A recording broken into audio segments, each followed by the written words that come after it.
San Marcos capítulo 11. Cuando ya estaban cerca de Jerusalén, al aproximarse a los pueblos de Betfagé y Betania, en el monte de los Olivos, Jesús envió a 2 de sus discípulos, diciéndoles: Vayan a la aldea que está enfrente, y al entrar en ella encontrarán un burro atado que nadie ha montado todavía. Desátenlo y tráiganlo. Y si alguien les pregunta por qué lo hacen, díganle que el Señor lo necesita y que enseguida lo devolverá. Fueron pues y encontraron el burro atado en la calle, junto a una puerta, y lo desataron. Algunos que estaban allí les preguntaron: ¿Qué hacen ustedes? ¿Por qué desatan el burro? Ellos contestaron lo que Jesús les había dicho, y los dejaron ir. Pusieron entonces sus capas sobre el burro, y se lo llevaron a Jesús. Y Jesús montó. Muchos tendían sus capas por el camino, y otros tendían ramas que habían cortado en el campo. Y tanto los que iban delante como los que iban detrás gritaban: ¡Hosana! ¡Bendito el que viene en el nombre del Señor! ¡Bendito el reino que viene! ¡El reino de nuestro padre David! ¡Hosana en las alturas! Entró Jesús en Jerusalén y se dirigió al templo. Miró por todas partes y luego se fue a Betania con los 12 discípulos porque ya era tarde. Al día siguiente, cuando salían de Betania, Jesús sintió hambre. De lejos vio una higuera que tenía hojas y se acercó a ver si también tendría fruto, pero no encontró más que las hojas porque no era tiempo de higos. Entonces le dijo a la higuera: Nunca más vuelva nadie a comer de tu fruto. Sus discípulos lo oyeron. Después que llegaron a Jerusalén, Jesús entró en el templo y comenzó a echar de allí a los que estaban vendiendo y comprando. Volcó las mesas de los que cambiaban dinero a la gente y los puestos de los que vendían palomas.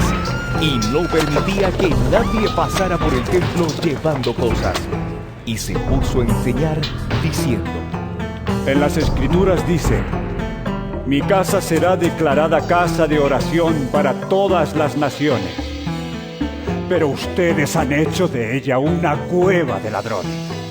Al oír esto, los jefes de los sacerdotes y los maestros de la ley comenzaron a buscar la manera de matar a Jesús, porque le tenían miedo, pues toda la gente estaba admirada de su enseñanza. Pero al llegar la noche, Jesús y sus discípulos salieron de la ciudad. A la mañana siguiente, pasaron junto a la higuera y vieron que se había secado de raíz.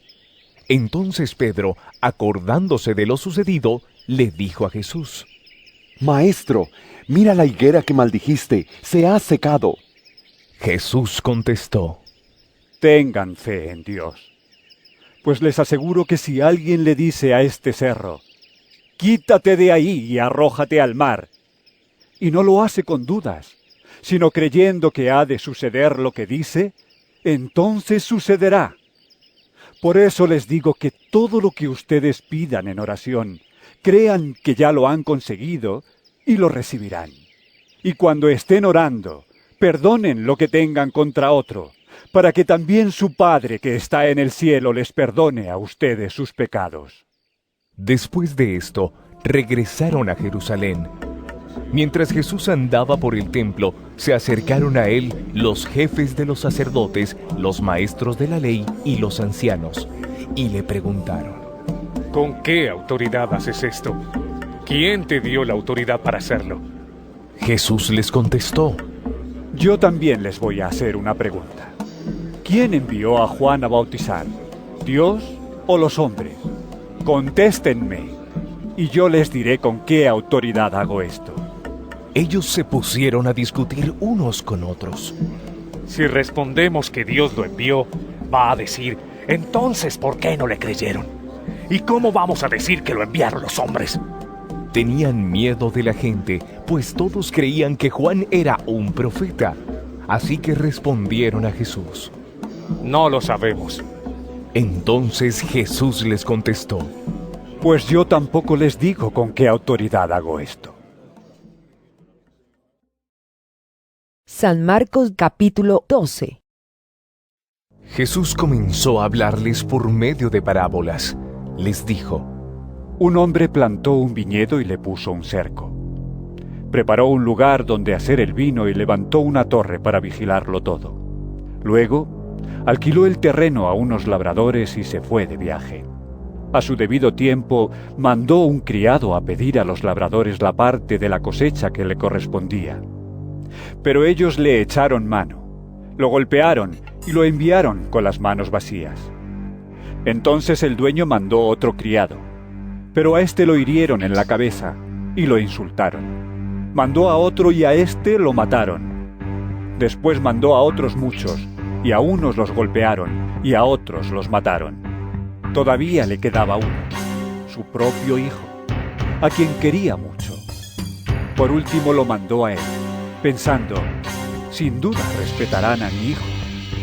Pero los labradores se dijeron unos a otros: este es el que ha de recibir la herencia.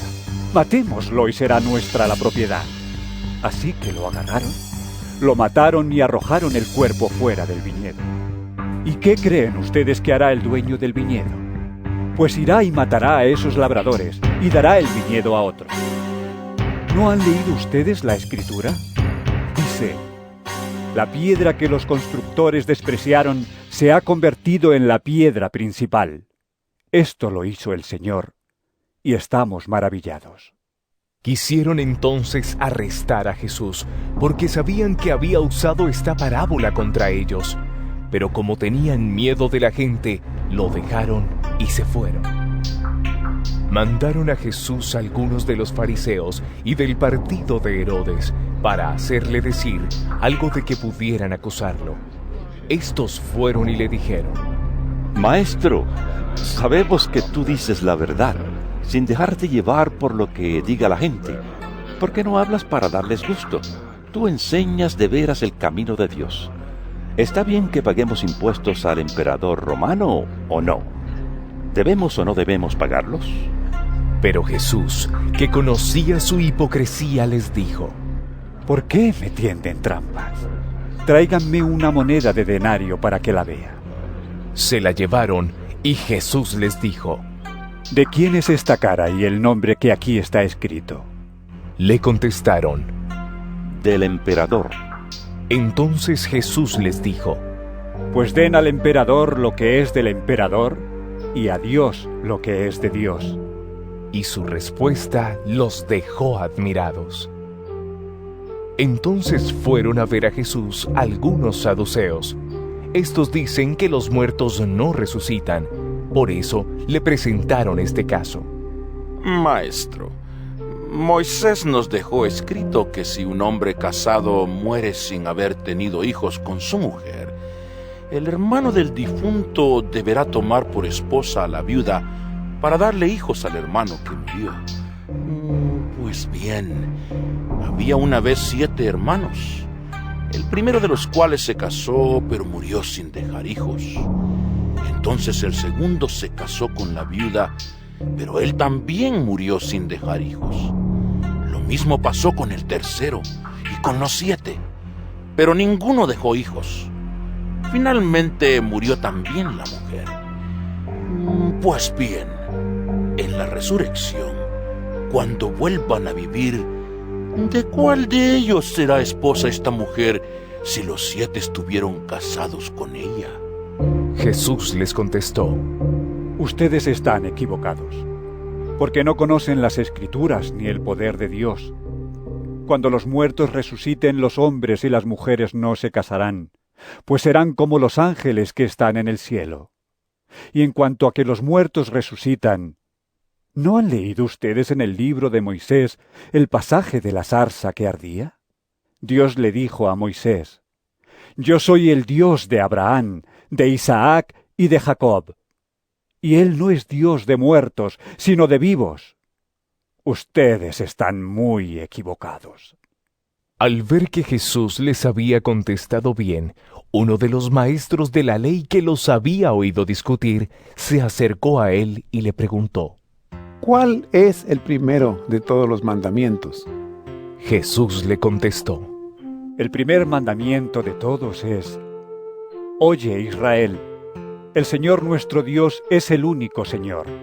Ama al Señor tu Dios con todo tu corazón, con toda tu alma, con toda tu mente y con todas tus fuerzas. Pero hay un segundo: ama a tu prójimo como a ti mismo. Ningún mandamiento es más importante que estos. El maestro de la ley le dijo: Muy bien, maestro. Es verdad lo que dices. Hay un solo Dios y no hay otro fuera de Él. Y amar a Dios con todo el corazón, con todo el entendimiento y con todas las fuerzas, y amar al prójimo como a uno mismo, vale más que todos los holocaustos y todos los sacrificios que se queman en el altar. Al ver Jesús que el maestro de la ley había contestado con buen sentido, le dijo: No estás lejos del reino de Dios. Y ya nadie se atrevía a hacerle más preguntas. Jesús estaba enseñando en el templo y preguntó: ¿Por qué dicen los maestros de la ley que el Mesías desciende de David? Pues David mismo, inspirado por el Espíritu Santo, dijo: El Señor dijo a mi Señor: Siéntate a mi derecha, hasta que yo ponga a tus enemigos debajo de tus pies. Pero ¿cómo puede el Mesías descender de David, si David mismo lo llama Señor? La gente, que era mucha, escuchaba con gusto a Jesús. Jesús decía en su enseñanza: Cuídense de los maestros de la ley, pues les gusta andar con ropas largas y que los saluden con todo respeto en las plazas. Buscan los asientos de honor en las sinagogas y los mejores lugares en las comidas, y despojan de sus bienes a las viudas, y para disimularlo hacen largas oraciones. Ellos recibirán mayor castigo. Jesús estaba una vez sentado frente a los cofres de las ofrendas, mirando cómo la gente echaba dinero en ellos. Muchos ricos echaban mucho dinero. En esto llegó una viuda pobre y echó en uno de los cofres 2 moneditas de cobre de muy poco valor. Entonces Jesús llamó a sus discípulos y les dijo: Les aseguro que esta viuda pobre ha dado más que todos los otros que echan dinero en los cofres, pues todos dan de lo que les sobra. Pero ella, en su pobreza, ha dado todo lo que tenía para vivir. San Marcos capítulo 13. Al salir Jesús del templo, uno de sus discípulos le dijo: Maestro, mira qué piedras y qué edificios. Jesús le contestó: ¿Ves estos grandes edificios? Pues no va a quedar de ellos ni una piedra sobre otra. Todo será destruido. Luego se fueron al monte de los olivos, que está frente al templo. Jesús se sentó, y Pedro, Santiago, Juan y Andrés le preguntaron aparte cuándo iba a ocurrir esto y cuál sería la señal de que todo esto estaría para llegar a su término. Jesús les contestó: Tengan cuidado de que nadie los engañe, porque vendrán muchos haciéndose pasar por mí.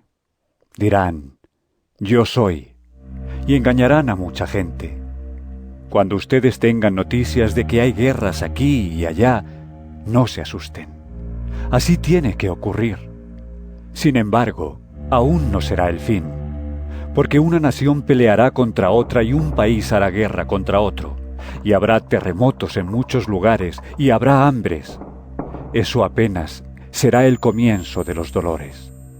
Cuídense ustedes mismos, porque los entregarán a las autoridades y los golpearán en las sinagogas. Los harán comparecer ante gobernadores y reyes por causa mía. Así podrán dar testimonio de mí delante de ellos. Pues antes del fin el Evangelio tiene que anunciarse a todas las naciones. Y no se preocupen ustedes por lo que hayan de decir cuando los entreguen a las autoridades. En esos momentos digan lo que Dios les dé a decir. Porque no serán ustedes los que hablen, sino el Espíritu Santo. Los hermanos entregarán a la muerte a sus hermanos, y los padres a los hijos, y los hijos se volverán contra sus padres y los matarán. Todo el mundo los odiará a ustedes por causa mía, pero el que siga firme hasta el fin se salvará. Cuando ustedes vean el horrible sacrilegio en el lugar donde no debe estar, el que escuche entienda. Entonces los que estén en Judea que huyan a las montañas, y el que esté en la azotea de su casa que no baje ni entre a sacar nada, y el que esté en el campo que no regrese ni aún a recoger su capa. Pobres mujeres aquellas que en tales días estén embarazadas o tengan niños de pecho, pidan ustedes a Dios que esto no suceda en el invierno, porque serán días de un sufrimiento como nunca lo ha habido desde que Dios en el principio hizo el mundo hasta ahora, ni lo habrá después. Y si el Señor no acortara ese tiempo, no se salvaría nadie, pero lo ha acortado por amor a los suyos, a los que Él ha escogido. Si entonces alguien les dice a ustedes, «Miren, aquí está el Mesías», o «Miren, allí está», no lo crean, pues vendrán falsos mesías y falsos profetas, y harán señales y milagros para engañar, de ser posible, hasta a los que Dios mismo ha escogido. Tengan cuidado. Todo esto ya se lo he advertido a ustedes de antemano. Pero en aquellos días, pasado el tiempo del sufrimiento, el sol se oscurecerá, la luna dejará de dar su luz, las estrellas caerán del cielo y las fuerzas celestiales temblarán. Entonces se verá al Hijo del Hombre venir en las nubes con gran poder y gloria. Él mandará a los ángeles y reunirá a sus escogidos de los 4 puntos cardinales, desde el último rincón de la tierra hasta el último rincón del cielo. Aprendan esta enseñanza de la higuera. Cuando sus ramas se ponen tiernas y brotan sus hojas, se dan cuenta ustedes de que ya el verano está cerca. De la misma manera, cuando vean que suceden estas cosas, sepan que el Hijo del Hombre ya está a la puerta. Les aseguro que todo esto sucederá antes que muera la gente de este tiempo. El cielo y la tierra dejarán de existir, pero mis palabras no dejarán de cumplirse. Pero en cuanto al día y la hora nadie lo sabe, ni aun los ángeles del cielo ni el Hijo. Solamente lo sabe el Padre. Por lo tanto, manténganse ustedes despiertos y vigilantes, porque no saben cuándo llegará el momento. Deben hacer como en el caso de un hombre que, estando a punto de irse a otro país, encargó a sus criados que le cuidaran la casa. A cada cual le dejó un trabajo y ordenó al portero que vigilara. Manténganse ustedes despiertos, porque no saben cuándo va a llegar el señor de la casa, si al anochecer, a la medianoche, al canto del gallo o a la mañana. No sea que venga de repente y los encuentre durmiendo. Lo que les digo a ustedes se lo digo a todos. Manténganse despiertos.